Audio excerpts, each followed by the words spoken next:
How to add an email link to a Mailchimp campaign.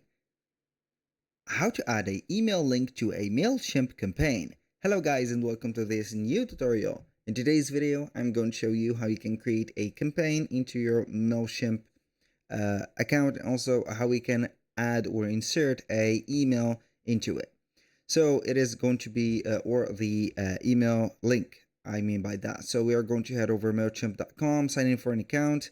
We're going to find this dashboard, click on create, and now we are going to find all the website, or not the websites, but basically the emails.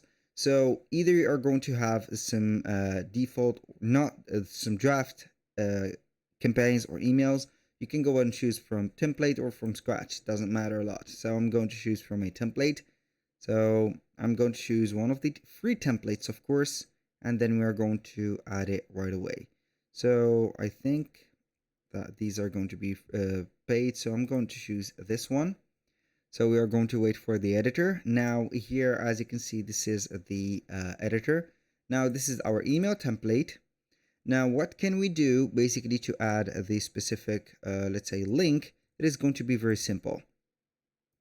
So we're going to have a link first. So we can go ahead and add a text, for example, a heading, or maybe a paragraph, or whatever. For example, I can go ahead and add a paragraph like this as an example. So we are going to modify this, and we're going to choose, for example, this content and add link.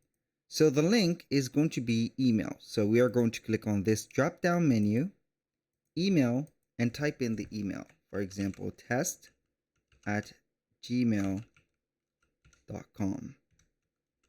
And you're going to have, for example, a message subject as an example, like that, and also a message body. When you finish, you're going to find that the content or the word that you have selected and linked to an email, it is going to be highlighted and also underlined.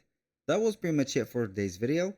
Thank you guys for watching. I hope that you have enjoyed the content, and I hope to see you soon on the next one.